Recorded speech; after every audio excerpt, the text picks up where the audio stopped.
Sinong susunod?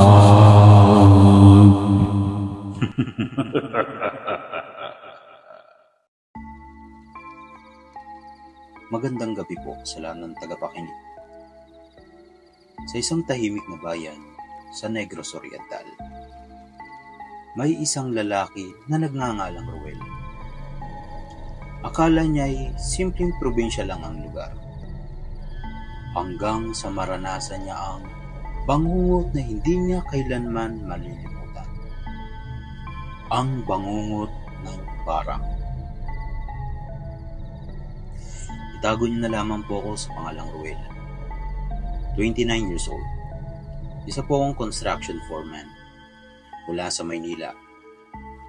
Napunta po ako sa malayong bayan sa Negros Oriental dahil may isang proyekto na ipinatatayo ang lokal na munisipyo roon. Isang bagong gusali ng eskwelahan. Unang araw pa lamang pagdating ko sa baryong iyon, napansin ko agad na kakaiba ang paligid. Masyadong tahimik at medyo may pagkamisteryoso ang mga tao. Parang laging mga nakamasid. Ngunit ni isa walang gustong manghahas kumausap sa akin. Sa unang linggong pananatili ko roon, tinanggap po ako ng isang matandang babae sa kanyang bahay bilang nangungupahan. Siya si Aling Etang.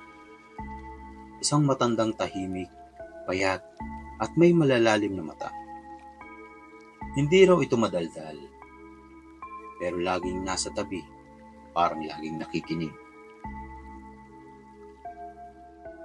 Sa ikalawang linggo, nagsimula na ang mga kakaibang pangyayari. Una, nilagnat ako. Akala ko isang simpleng pagod lamang. Pero habang tumatagal, parang hindi na siya gumagaling. Iba na ang aking pakiramdam. Ang katawan ko ay tila pabigat ng pabigat.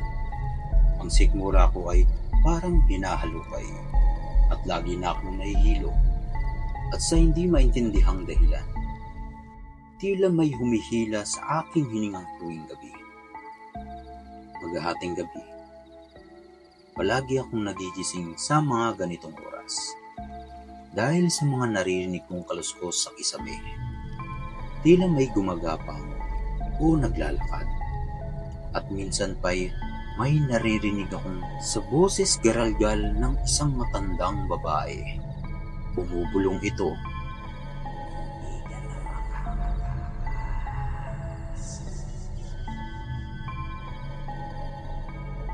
Mula sa lagnat, lumala ang aking kondisyon.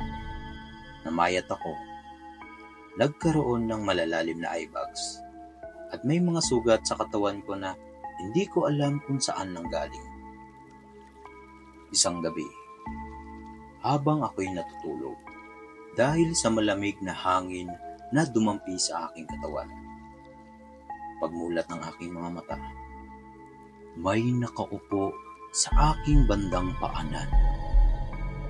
Isang babaeng nakaitim, duguan ng kanyang mga bibig, at may mahabang mga kuko. Napakapit ako ng mahigpit sa mga unan.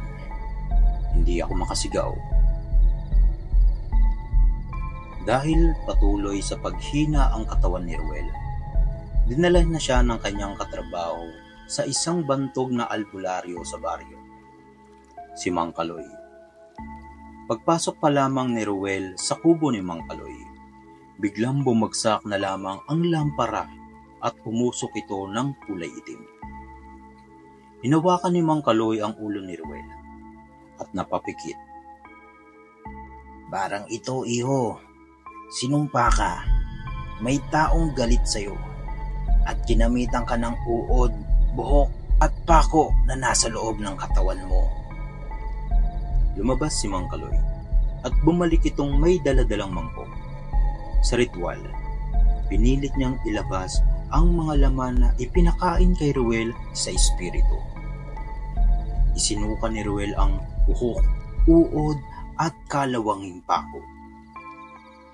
Lumipas ang ilang araw. Nalaman nila mula sa chismis sa barangay.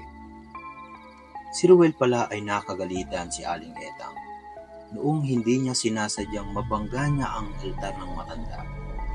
Nabagsak niya ang isang itim na kandila at nabasag ang bote ng langis. Ilang araw lang ang nakalipas. Pagkatapos noon, nagsimula na ang sumpa. Dumating si Mang Kaloy sa bahay ni Aling Etang para harapin siya. Ngunit hindi na makausap ang matanda. Nang sumilip sila sa kanyang silid, nakita nila ang altar, puno ng litrato ni Ruel. Buhok nito, pako, at uod na buhay pa. Pinilit ni Ruel at ng albularyo na sirain ang altar. Sinunog nila ang bahay habang nagsasagawa ng ritual. Habang nasusunog ang bahay, may narinig silang hiyaw ng isang babae sa loob. Hindi mula kay Aling Etang, kundi mula sa kung anumang mas malalim, mas sinaunang nilalang. Ang apoy ay naging kulay berde, at mula sa itim na usok, isang anino ang tila lumipad palayo, papunta sa bundok.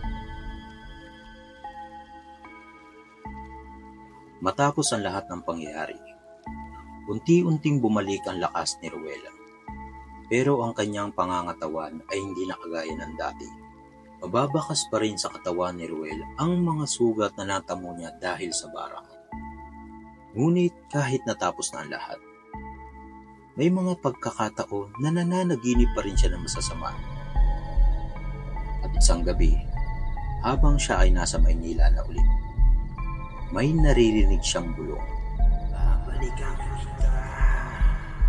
Hindi pa ako tapos.